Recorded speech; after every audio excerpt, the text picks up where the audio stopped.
What's up? This is the Alumni podcast. This is Jim McHale, and we got Tyler from the Congo here. Say what's up. That's right. Same Ohio alum. Let's go. 2010. What is it? X1 something? Yeah. Dude, how long ago was that? We graduated a million years ago. Too many years. So here's the thing, man. What I'm trying to accomplish with this is to find out everyone's story and see if there's any paths that you don't want to go down, what you would have changed, what you would have done. Obviously, we've known each other for like forever, so this is going to be easy, but there's going to be some of our classmates that I'm going to talk to, man, and I'm not going to know what the heck they've been up to or like what's going on, you know? Yeah. But this is to encourage all those who I reach out to hop on with me and Big T Smith over here. And, Alnoor, you're welcome anytime, but that's what it is. We want to make it so that they want to talk to you. Exactly, bro. Okay. Yes. I mean, I feel like COVID took our 10-year anniversary away from us, right? So this is our way to get back and, just kind of connect with people. Yeah. Dude, it sucks for people that actually graduated during COVID or graduated because they didn't get a thing, dude. Mm-hmm. School just kind of got snatched from under them. Just fizzled out. I actually missed my law school graduation because of COVID. Like I never walked the stage or whatever. Mm-hmm. Was it significant to you? No, dude. Ooh, it's a good question. I was done, man. I was ready to move on. Yeah, right. Same thing for my undergrad, dude. Like I just was not in like whatever, dude. Like it's just a piece of paper. Sure. I know people attach a different amount of importance to their education after high school. Yeah. And for me, it was just a landmark. And I learned a lot more in there than the actual formal, degree or whatever. So, for sure. Let's start off this way. Alnoor, kick an introduction to who you are and what you've done, and then we'll start at your high school experience, and we'll go from there. Okay. Go ahead and kick one for us. All right. So my name is Alnoor Bhamani. Graduated in 2010. So 13 years ago from SAMO. Went to school at Georgia Tech. So I went to Atlanta for 4 years in the summer. Came back to LA, worked at a startup in manufacturing for 2 years. And then I joined a company that provides warehouse management software solutions. And so sort of worked my way through there. And that's where I'm right now. I'm still in LA. The biggest thing that's changed, I'd say, is I got this receding hairline I'm trying to manage. We're all matching, right. Don't worry. I know, right? The hair's not the same as it was 13 years ago. But other than that, it's like it's hard to say because there's been a lot that's changed, and there's been and some things also just feel the same. It feels like it was just yesterday we were back in school. For sure. Who were you in high school, though? Who was I in high school? It's a big question. Yeah. I think I don't know, dude. Like I think maybe I attribute a lot of growth. So I just talked about how in college, I don't give much credit to like the actual degree or anything like that. Gave me the ability to kind of find myself. So I grew up like super, like I have 3 siblings, 2 parents that very, raised us very close to the faith, still very close to the faith, but I was kind of told how to follow my faith, how to think about my education. Like the path was sort of set for me. And so I didn't get a chance to like get to know myself at all until I went to college. And so, sorry, what was your question? Who was I? Who were you? Yeah.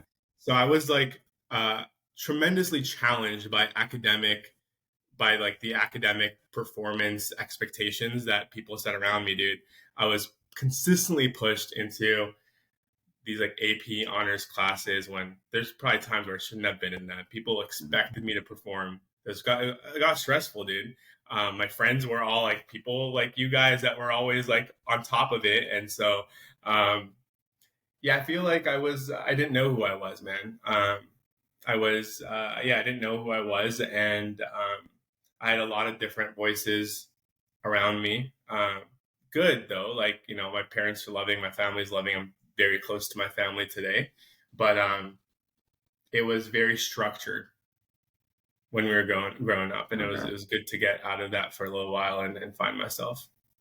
Do you think you're better able to do that out of state in Georgia? Is that kind of what prompted such a shift in I don't know, states? Yeah. I guess. Yeah. And it's not like I went freaking rogue, right? Like I'm still devout in the practice of my faith. I'm still the same person in a lot of ways, but like, you know, I don't know how much you guys want to talk about faith, but let's just talk about it because it's a part of my life. No topic is off limits, man. Go ahead and school us on faith, dude. So like, you know, I was told that, you know, I needed to practice the faith and this is what I need to believe. Now, when we are not regulated in the practice of our faith, we really get to decide that what do I actually believe? How do I want to practice my faith? How do I want to live? What social habits do I want to participate and not participate in? What kind of friends do I want to have? All that stuff, right? And so from a faith perspective, I got to actually be like, well, what type of role is faith going to play in my life? I got to be able to form that relationship with my faith outside of, it's weird because I think a lot of youth, they kind of become detached from their faith. In college, it was kind of the opposite. I kind of found it for myself.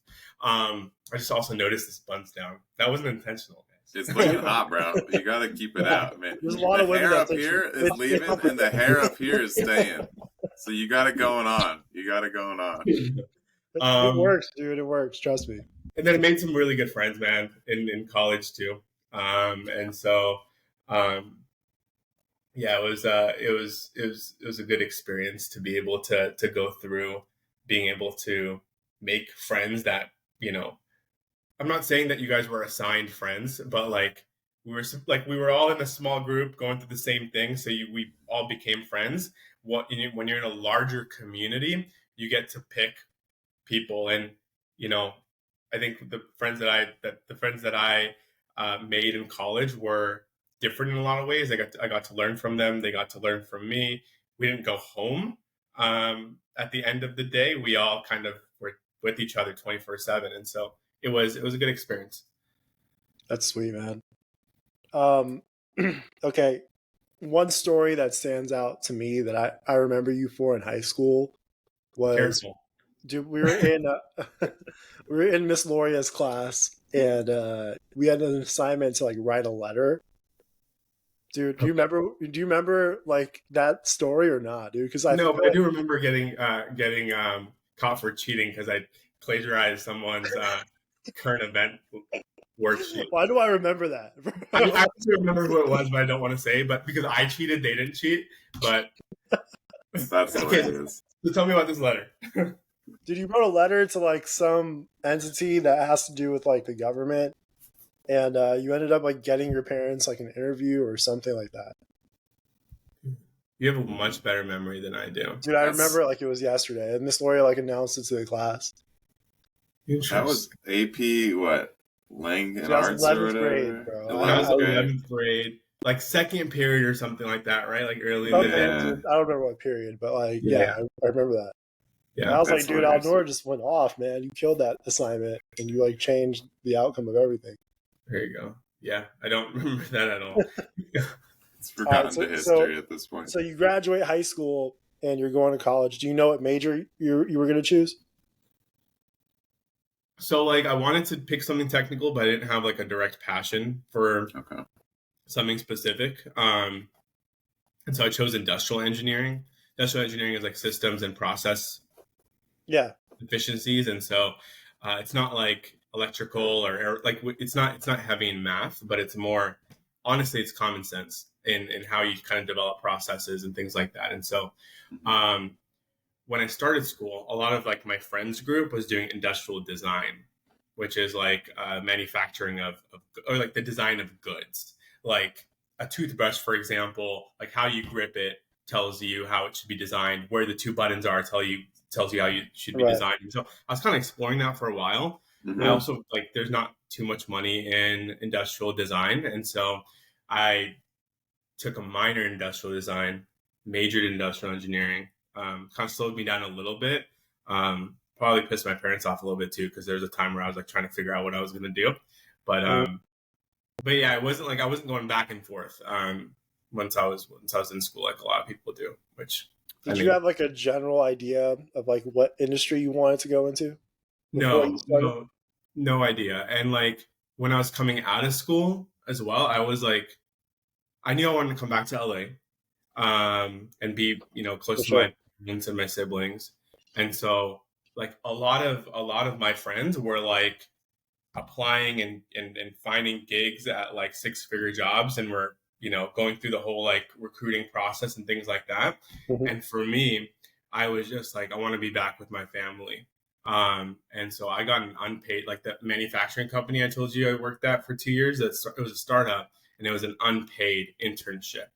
And I just got it so that I would not feel weird about not having a job coming out of college. Cause like everyone in our communities and friends and families, like they get worried. Oh, this guy graduated 2 months ago, 3 months ago, 6 months ago. He hasn't found anything yet. Yeah. So my point was to come home. And I'm glad that like the path kind of got created for me to be able to stay in LA. Cause I think LA is the place to be. Tyler, I know you may not think so because you're from the Congo. That's right. Congo is really where it's not underrated.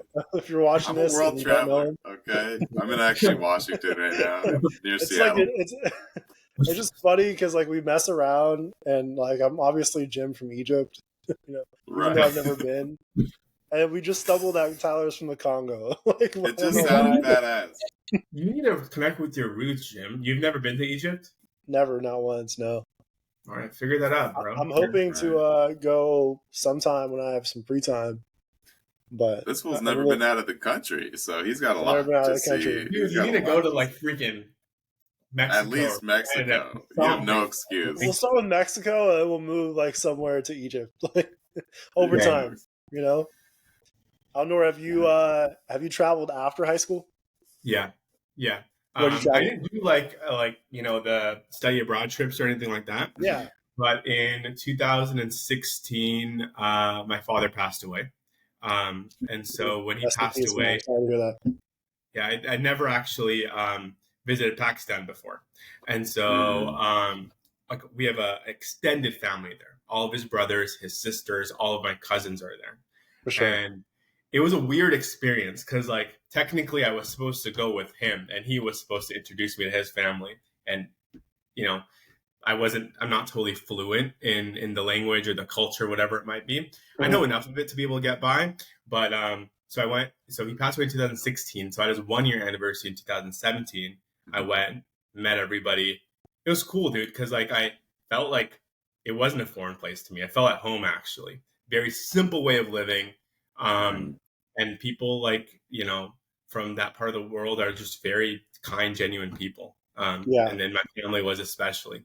And so, it was like a 2-week trip. And then, that whole year, like following that year, I was thinking about it. I was thinking about my experience. I was like, to go somewhere like Pakistan is not a 2-week trip. It's a longer trip.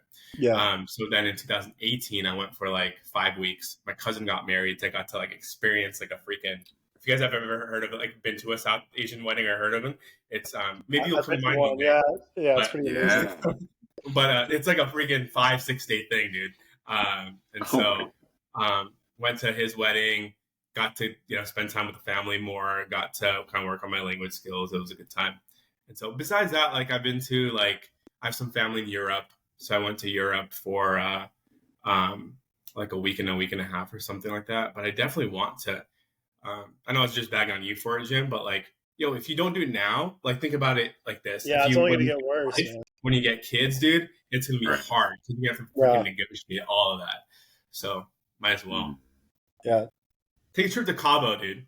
I went to Cabo too for work. It was like a work President's Club trip last year. Yeah. It's a good time. Okay. Did you swing that deal? Yeah. It was like these top performers from this.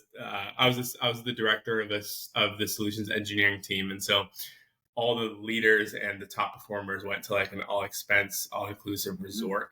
It was nice, dude. It was nice because like the biggest stress of the day is like which pool you're gonna spend the day in, because there's two. Dude, that's amazing. It's like freaking all worries in life just freaking diminish, which is nice. Hey, T, have you ever been to Cabo? I've been to Cozumel and Cancun. Never been to Cabo. So it's still on the list. But that was where my race was in 2021. Did it? Oh, that's triathlon. True. So that's how I did the Ironman, dude. Yeah, I heard you told me that. Yeah, I've done it a couple times. Exactly. I was gonna say Alnoor's probably been there, done that. What do we?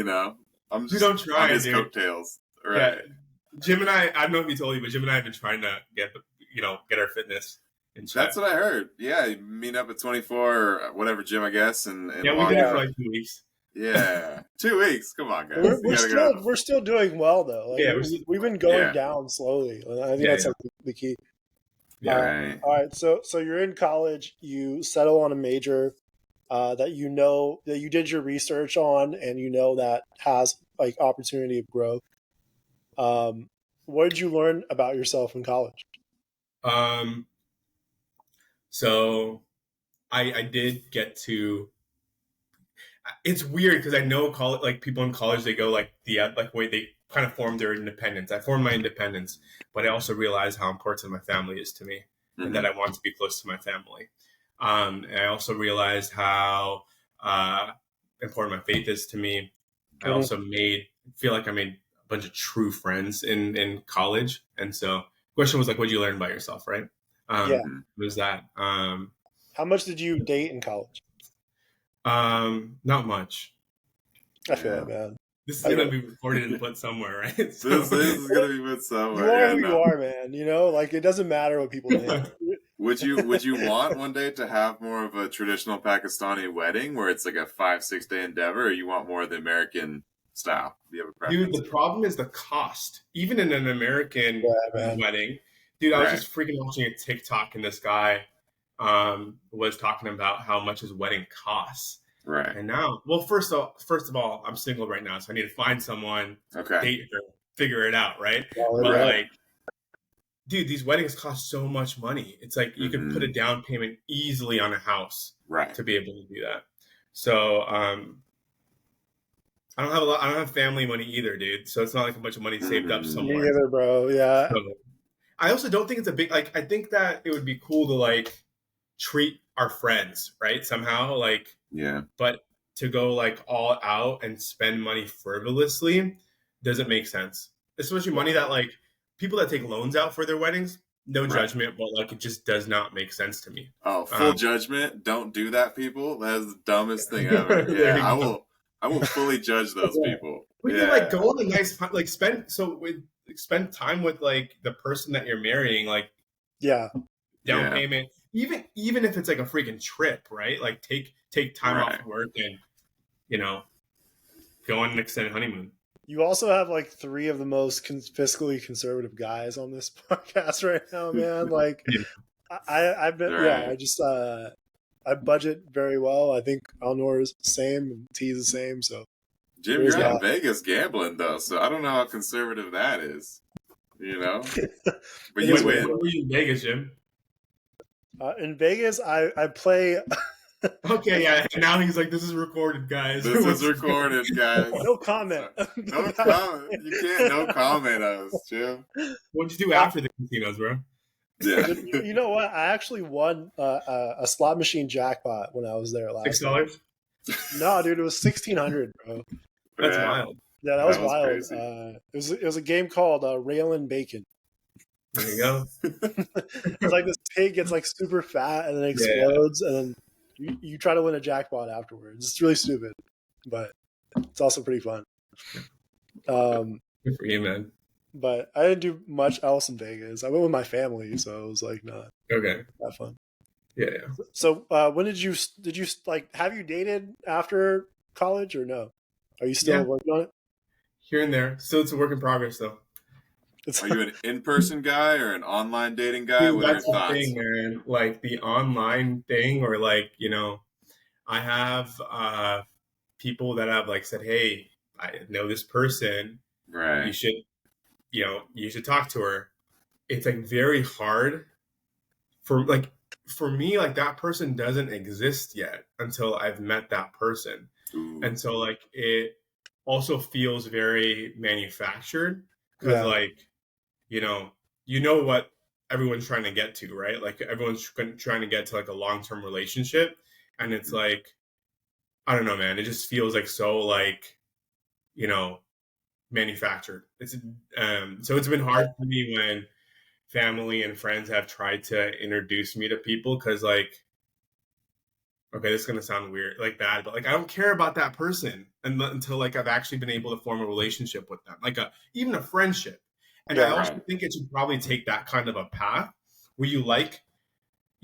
I'm not saying that you should be friends with them or you should be locked in some sort of friend zone, but like you should like them you should get a chance to like them as a person instead of like texting them and being introduced by someone and then like knowing what the route is, like that somehow you have to evaluate if this is long-term relationship material. Mm-hmm. It's hard. But now that I shared, what about you guys? So I'm in a relationship right now. Dang, bro, nice. I met her on Bumble, so you know it wasn't really that awkward at first. Our first day was a painting class, so we kind of just showed up and we clicked, and you know that was solid. Before that, I had one girlfriend that was like long term. Yeah. But it didn't work out. But before that, I didn't really date much. I've been in 2 relationships my whole situation. I mean, to be clear, I also have not, like in high school and parts of college, like I didn't date much either because my family put a lot of pressure on like education and everything. So, you can't do both at the same time, apparently, but I think you can. Right.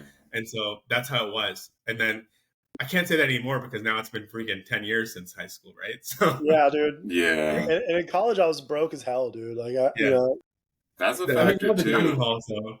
Yeah.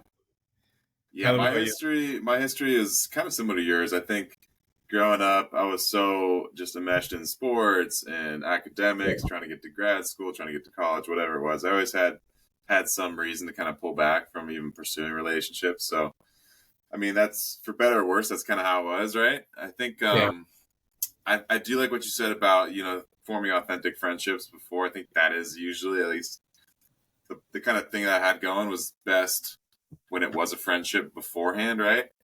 So definitely agree with that. I've dated people that have been, set up on a date with me kind of thing through friends, and that does put a little bit more pressure into the situation.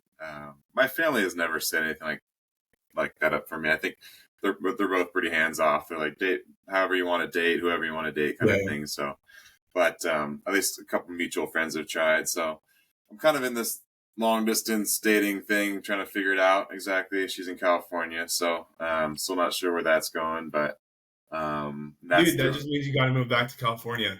And you should be a personal with I know. It totally. This is all panning out to see what happens. Yeah. So that was through Hinge. So I've dabbled a little bit, in the online space. I think it is a little bit more manufactured and more kind of contrived, but it does work out for some people. So I can't say too much bad about it, but I think the ideal situation is find a hobby, meet somebody that's, also into that kind of thing, and then take it from there. But it's just kind of rare, I just want to clarify one thing very specifically. Right. Is like the girls that I have been introduced to, I don't mean to say that they're not interesting because one of them might hear it, whatever. That's not what I'm saying. But what I'm saying is that like I have talked to interesting girls, but it is hard. Well, and here's the other variable for me. This is not coming down from any like usually it's something that's imposed as from your culture or your parents or whatever it might be. Right. But my faith is the biggest part of my life. And because it is, I do want to marry right now, at least my mind is that I want to marry within my faith. So that actually closes the pool a little bit, a little bit more. And so it just, I mean, the way that I think about it, man, is that it'll happen at the right time, right? Mm-hmm. You don't need to stress out about it. Yeah, you don't need to press it. Yeah. So you graduate college and you start your career. And your first job was at a startup, basically. Yeah. What was your role, and were you kind of like freaked out when you first started? Okay, so like it was like a freaking 5-person, 6-person startup. We do like healthy alternatives to energy drinks using nootropics. Have you guys ever heard of them? They're just I've heard of it. Yeah. So that's interesting. Okay. 6 people, 7 people, I think, and it was like the CEO gave me the wrong address in the beginning, like or not the wrong address, but the company had just moved. So I showed up to this like office high rise in Westwood. It's like, hey, you guys aren't there, and he just texted me the new address. And then it was in Santa Monica. Lived in Santa Monica, so it was great. It was like one of those offices on top of the promenade, like where the stores are on the promenade. Oh, I know where that is, dude. Yeah. And so it was like one of those jobs where like I don't know, like, so if I haven't implied it yet, when it came to academics, I didn't feel like I was always insecure in my abilities. Like I didn't feel like I was. It's funny you say that because I remember you being really smart. You know, I was faking it. Dude, you were not faking it, man. I always thought he was genius level too, so that is shocking dude, to hear. I never thought what you're telling me is like maybe. I was like, his SAT scores are off the charts. I don't even have to know. They're off the charts. Yeah. But sorry, what was I talking about? Your first experience when you wrong address. Oh yeah. So it became one of those jobs where like, I was just like, give me something to do and I'm gonna be really good at it. And so like I took an ROP class at Samuel High for like graphic design or whatever. Oh, with the dude who designed the Converse shoes for Will Chamberlain. Yeah. In that like side, So whatever, dude. I was like, I'm a certified graphic designer. Barely need Photoshop, dude. But like, I did some like marketing stuff for them, and then one of my bosses back then, like, he brought me into like forecasting and supply chain stuff. And I just became the best at it. It was a good feeling, honestly, because it was like I felt like I was the best at it. Honestly, like I felt like I was finally good at something. I'm not an athlete like Tyler, right? Nor did I feel like I was freaking confident with in my academics. And so I was like, like I actually felt like I was really good at what I was doing, and I felt like I was part of the success that the company had, and they needed me, which is a good feeling to have, honestly. Stayed there for 2 years though, because it's like that type of culture where like they need resources. Like if you stay the night and work the night and freaking sleep in the break room, then that like you'll never be able to give enough, man. It's just a lot of work. Yeah. And so after about 2 years, I was like, I quit because at that point I was pretty confident in my skills and my abilities. And I think in the workplace I would have been like, I knew that I would be able to find something. I was so burnt out that I quit without finding the next thing for me. And so family advised against it, but back then I was still living at home, dude. So I was kind of protected. So I quit, and then that was like April of 2016. And then like by June or July, I found the company that I'm at right now, and kind of grew in that role, and then, got promoted and moved in that organization. So it's been good. Was grad school ever on your radar at any point? Never. It's probably not as common for engineering, right? Yeah. And also like I've realized that you guys both went to grad school, right? Mm-hmm. Yeah. I mean, yeah. So one of the leaders that I look up to the most in my organization doesn't even have an undergraduate degree. Like he became a parent when he was like 17 or 18. He's a CRO of our company. Okay. And there's people that would report to me that had graduate degrees. So what I'm starting to think is, I respect all opinions, but what I'm starting to think is that like these degrees are limited in time. It's what you make of it. And a lot of it is like what you do with that degree. So I know that in some fields, like yours, Jim, it is like you need it to be able to actually progress and be able to move forward. Definitely. But in a lot of careers, it's not a landmark. It is like a knowledge check, right? Basically, where you certify yourself to the industry, not the actual practice. And so, so to be clear, I have no intention of going back to school. Like, I'm so done with school. Absolutely. So yeah. That's pretty awesome to hear, honestly, because I always I use what if scenarios a lot. So I'm like, what if I didn't go to law school? What if I chose a different path? Yeah. And I observed the same thing. And actually, me and Tyler talked about it like quite a bit, where it's like I look at these different industries and I'm like, a lot of people didn't need, I spent 3 years, really 4, with the bar exam, like, pursuing this degree. And I'm like, in other industries, I see people doing really, really well. Yeah. And they got those 4 years to work and make money versus me in school full time. So do you regret it, by the way? it's too early to tell, but like I would say like my first year of practice, I definitely regretted it. And now I'm like indifferent towards it because I've learned the trade enough to like actually make an impact, you know? So I don't know. It's TBD, you know? Yeah. Yeah, I think a lot of me and Jim's conversations around, I'd say around COVID is when we started getting on like a weekly call kind of thing. And it's kind of cute though. It was the cutest thing in the world. Started. We're like, why don't we record this for like a year? We're like, let's record it. And we're like, and what if we bring in our old classmates? And here we are, bro. What if we start with Alnoor? That would be great. So we kind of had this whole like conversation, running dialogue. Our paths, all three of our paths, are very similar in a lot of ways. So me and Jim, you know, going through grad school, I'm a physical therapist now, so it's mandated that you go to grad school 3 years. And yeah, I mean, that's such a good question of like, how much is it? How much do you regret it? I think with imposter syndrome, graduating, you're kind of like, what's going on? Trying to figure out the lay of the land. I think that was a lot of my situation.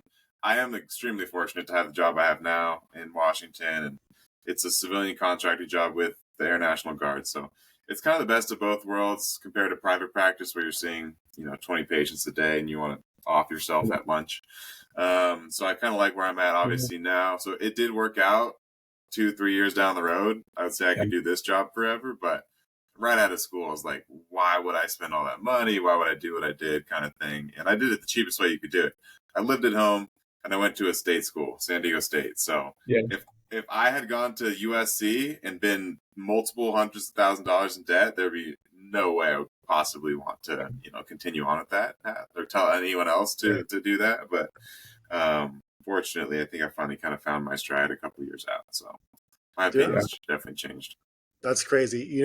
I think there's a small gap here when you graduate from a graduate school and it's a destined profession. Like I get a JD, I become a lawyer, or you're a PT and you have to practice as a physical therapist. You get dropped in this like high stress profession. And you have to like navigate like and swim with the current like quickly. Right. Yeah. Otherwise you're dead weight, and then like like your superiors and the people you're around like drag you down because like it's just it's a high efficiency fields, right? Like you have to like kill it. But when you're dropped in like when you finish an undergrad degree, and yours is difficult to graduate from, Alnoor, but it sounds like you were able to inch up slowly at your own pace. And I think that is super beneficial and super cool to be able to do. Yeah. And I don't regret it, actually, even though I'm talking about the validity of a formal degree, right, or how important it is. And I think for you guys, it's different for me because you need it for your practice, right? But even for me, like that whole like maturing would not have happened.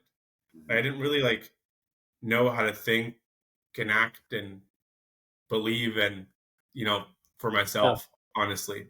And so I think it was required, like it was meant to be that I was able that I would spend 4 years going through that path, and then I'd be able to kind of get the confidence to be able to grow in my career.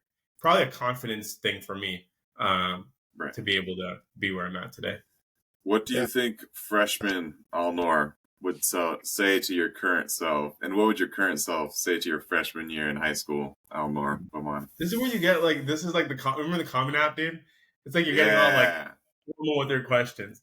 You're talking about freshman Alnoor, like high school Alnoor? Freshman high school. Yep. What would you say to him? Voice still cracking, No, dude, I went to puberty when I was like 8, bro. It's fine.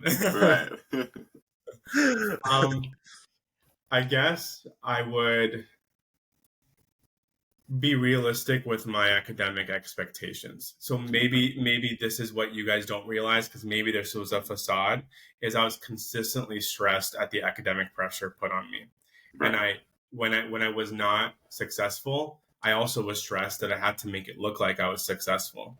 And so I couldn't ask for help when I needed it, or I felt like I didn't need to, or that I couldn't.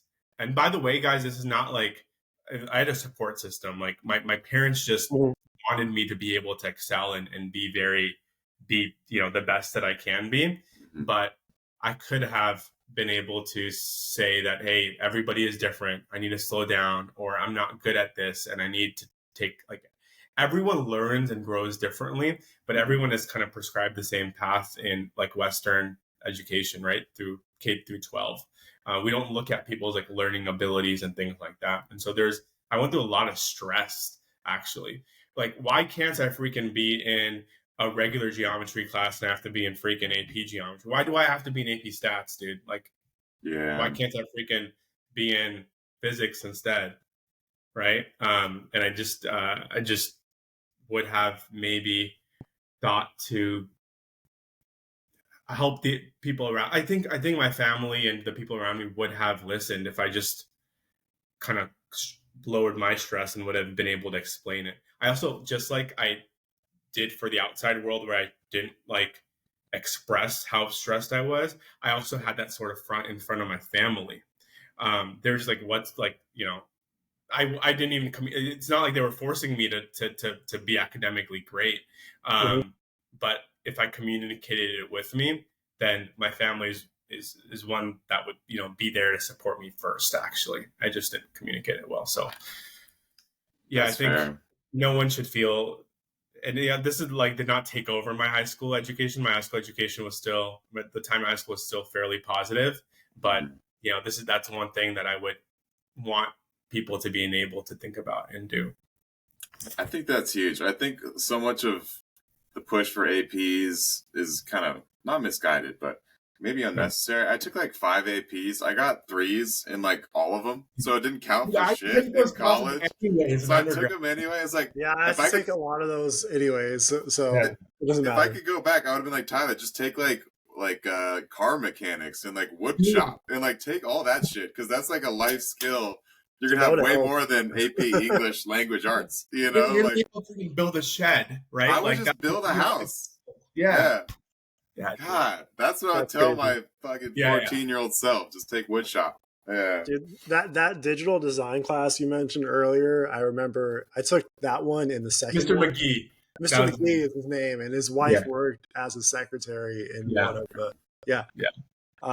He pulled like a bunch of us, and he was like, "Look, if you guys take 2 classes at SMC, I'll give you a job starting at $100K at one of these like design firms." Damn, like, son. We're all high school students, and no one took him up on his offer. But I'm like, I think back to that, I'm like, dude, like if you're 18 making $100K, it's different than like when you're 25 making $100K. Yeah, you know? It's just insane. But no one took him up on that offer. I wonder if anyone ever did. But you guys are aware he's passed away, right? Yeah, dude, rip. Yeah. I would love to see a yearbook. Like I said, me and Jim have talked about kind of the morbid stuff too, of like how many people from our graduating class are still alive, you know, like teachers. I don't know. It's got to be non-zero that a lot of them are not here, you know? Yeah. So that's weird to think about. The reality is that time goes by fast, but it also goes by slow, right? Like, it has been 13 years. What, 13 years? Right? Yeah, 13. 13 freaking years, guys. And so there's definitely, I mean, there's some of our peers that have passed away, which I think we all know about. But I wonder if there is, you know, others that, you know, staff or teachers or things like that. By the way, guys, Samo has changed so much. I need to visit at some point. It's like a whole new campus, basically. Yeah. Dude, my little cousin graduated from Samo this year. And I had a brief moment to talk to him, and he was like, he had Flanders. Yeah. Dude, he had Amy Bisson. I'm like, dude, like, we remember these names because of like, you know, we were there, but like, I can't believe that. Just trauma. Dude, 13 years later, there's still teachers that I had that they have. Crazy. I mean, we still got like, actually, no, I was gonna say Mr. Tipper. He's not there, but music teacher, Mr. What's his name? Music teachers. Oh yeah, something like that. Yeah, our music teachers there. Like Blatz was there till like 2 years ago. Blatz was like the Bible teacher. Wow. Coach Black was the wrestling coach forever. He just finally stepped down, but he was. Yeah, I think he's immortal. He's that man's never gonna die. Mr. Black was the best. Two years ago was the best. Tipper was awesome. Teacher, yeah. He's in Orange County, I think. Yeah, he's still teaching. Yeah. Damn. That's pretty awesome. Wow. So, like, as you progressed in your career, Alnoor, like, what have you learned? And was it all worth it? Would you go back and major in the same thing in college, or would you change something? Yeah, you know what's cool, because most people have regrets. Yeah. That one thing, that one mistake that they made. Yeah. But I think it all kind of worked out how it was supposed to. I needed that 4 years. Mm-hmm. I, you know, like I mentioned, my father's passed away, but the way that I think about it is that, like, I got 24 years with the best dad rather than like 60 or 70 or 50 with the average dad, right? So, and I got time with, like, I moved back. So it worked out perfectly, man. Like, you know, I got to know myself, got to develop my faith, got to get to know myself, whatever it might be, came back, was close to my family. Fortunately, my father passed away. But I got to know his family, still get to, like, kind of live in his experience every day. And then as far as my career, it's also been like, it's not a direct cause of my schooling, but I needed to go through that to be able to get to where I am now. One thing I think is very important, Jim, you and I have talked about this, is entrepreneurship. It's like, your money needs to be able to make money. And so I don't plan on being stuck. Well, I don't know who's going to watch this. Like, this might be like my boss or whatever. But no matter what, like, you shouldn't be punished for this is all, like, this is stuff I'd say to anybody. Our country's found out.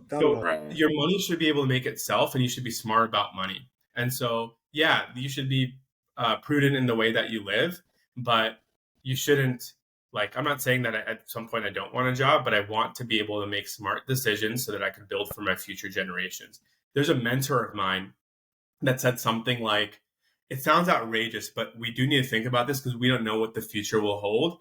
Is you think about, like, planning for your kids, right? Planning for a future generation. They had said something to me like, plan for 4 generations ahead. That means, like, build systems in place to be able to put your kids and your grandchildren in the best place to be able to be successful. And by that doesn't mean inheritance. That means enabling them to be able to make money. And real estate is one option. You know, getting into business is another option. But there's like, as the world is changing, there's so much that, you know, we can think about. Personal training business, you know, that's right. Right up your alley. I'm gonna start with you two clowns. I'm gonna try to reform you guys. Yeah, I gotta go back to LA. There was a time where I could actually, like, kill Tyler, like, one-on-one. 2015 Jim. 2015 Jim was pretty. He was pretty fit. 2015 Jim was undefeated against Tyler and Nick was there. You were better than basketball. Oh, I was terrible at basketball. I was terrible. I demolished them. Like, it would be like a huge gap, and there was no competition. If we wrestled, I would have killed your ass, though. If we wrestled, you would have won that very easily. But, you know, come on now. Come on now. Yeah. What are you visiting, dude? I'm gonna be back in October. Yeah, right. October 4th to 11th. There's a wedding in San Luis Obispo for a cousin, so I'm flying to LA. I'm required to be, so I'll be there for about a week. I'm gonna try to see everybody in LA that I can, and then I'm driving up to slow. You better come through and, like, you know, hang out with me, bro. 100%. We'll play basketball. I'll wrestle. I'm in jiu-jitsu now. I'm taking Brazilian jiu-jitsu, so I will strangle you. Yeah, dude, don't worry. It's funny. Last time we played basketball, I lent him my shoes I used to wear in 2015, and he balled out, like, better than ever. Yeah. So it was like, it was like the shoes. Particles from 2015, like, were absorbed by him. Yeah, and he just, like, balled out, and that's, like, the whole. I gotta buy those off you, man. Those are insane. Yeah, LeBron 6 PEs, bro. Right, the old LeBron. Damn. Alnoor, we had PE together at one point. Mr. Durant or something like that? Yeah. All I remember is that Mark Yusuf took a ball and he kicked it across the gym. I don't know if you remember this. And it hit him. Yeah. It hit him, like, right in the face or something. So here's the thing, dude. That guy did not know people's names either. So, like, look at, he graded people. I was freaking. Remember Pinnacle guys? Yeah. Okay, so I was taking Pinnacle. My parents were taking Pinnacle. They're like, dude, why do you have a D in PE? And I'm just like, bro, like, I don't know. I dress up for PE, like, I'm on top of it. You know, that's the least I can do. It's right. shirt and blue shorts. And so, dude, he was a joke, man. But it was good times. You, me, Mark. Yeah, man, that was a very classic times. Really fun. Yeah. Do you still have any of your old yearbooks, Alnoor? I might have I only got one, which was our senior year yearbook. Yeah. We got to make sense. Yeah. That's the only one I have too, and that's like what we're trying to find people. It's like we're just like opening it up, and we're like wondering like where everyone went. Jim's like on freaking page 23, and he's like, "This person's not going to want to talk to me." Dude, that's how it is, man. Okay, maybe I'll try Alnoor. If I post this though, then I feel like more people will be inclined to say yes. Who do you think we should get on next, Alnoor? Who's your top? Anyone you talk to still? Talk to Jim. We already have Jim accounted for. Yeah. I talked to like you guys remember like Aman and Raheem and Raheem. I loved Raheem. I would love to bring all of them on here. Raheem's in New York. Aman's still in LA. Faisal. Shit. Talk to him. I would. Is in any day of the week, bro. Any one of them. I would love to have them on. Yeah. Dude, Faisal's a doctor. Dude, Faisal's doing well, man. Good. Faisal. Yeah. Faisal's a doctor. Aman took over his dad's business. He seems to be doing pretty well in entrepreneurship, and everyone's doing well. So that's awesome. What else are you guys in touch with? What is Raheem doing? Just curious. Raheem is in grad school, like like he was a freaking genius. He's doing. Yeah, he's always been. Yeah, I don't know what exactly he's doing, but he'll probably listen to this podcast and then he'll drop out immediately. Yeah, he's like, it's not worth it. Guys. Yeah. Jim and Tyler said, "Don't do it." All right, I'm out. That's funny. Yeah. But yeah, I would like to talk to him. That'd be good. Who else are you guys in touch with? Nick Becerra. Okay. Sam Wamba. Dude, Sam. Dude, that's about it though. I think that's pretty much it. Yeah. Yeah, that was our crew. Us. We had a much bigger crew, but I don't know where everyone is. Right. At, we're all scattered now, but yeah, it's weird. But the goal is to actually like get people on that like maybe we rarely spoke to. Maybe they're doing something interesting, maybe not. Like it's just, I feel like this catch-up session lets people know, like through experience, like our experiences, like which path to take or what they would change, or maybe it adds one piece of value to their lives, and I think that'd be pretty cool. Yeah. Yo, you could reach out to like what's his name? AJ. I see him all over Facebook. He does like boxing. He's like AJ Perez. I'm sure he if he knew I was doing this, I'm sure he would come on. Or not. Jesse Alvarez, he was on the wrestling team. He would probably be on. That'd be cool. Yeah, there's no real like path with this. We're just literally trying to see where it goes. Like I feel like everyone's got some high school story, for the most part, right? And people they could have talked to. We're just gonna have fun with it. Me and Jim always just shoot the shit every week talking anyway. So we're gonna do this anyway. Might as well record it, right? Yeah. I'm trying to get 5 generations of wealth through this podcast. So hopefully that works. 10. Yeah, maybe 6. We might have 6. I don't know. Not 1, not 2, not 3. Yeah, look at Joe Rogan. Like 15 years later, he's a billionaire. Okay, we could do this. He could do it. If he could do it to Joe Rogan levels, that'd be insane. Let's go. With Alnoor's first one, the pilot, let's go. This is a good start. Alnoor can be a recurring guest whenever he wants. Yeah, you should. Yeah, you should definitely keep rotating. But I don't want to take too much more of your time. I appreciate you being on, Alnoor. Yeah, we're at the 49-minute mark, so I think that's solid. Thank you, Alnoor, for coming on and doing this with us. Appreciate it, man. It's all good seeing you guys. Let's go to 24 soon. I'll see y'all in October. Yeah, see you in October. We'll see you, T. 100%. And I think that's it, guys. Anything to say before we log off? Tyler from the Congo. Your last words, man. Alumni podcast. Give some advice for a young don't put me on the college student. Yeah, you got to. Yeah, it's got to end with watching. that. We've got to end with some kind of advice for younger high school. Like you got like a minute of advice for a minute, bro. This is like a freaking 2 minutes, whatever it is, right? Just don't forget to live, man. Just don't forget to live. Be happy. Good. Don't forget to live. All right. Oh, can you elaborate more? Because I want to know. No, he mic dropped it, dude. He mic dropped, that's it? I need Jim was feeling stupid like that, dude. Jim's ruining the podcast. Boo, all right. End the recording, Jim. Come on. I want to show up, With that, we're done. That's it.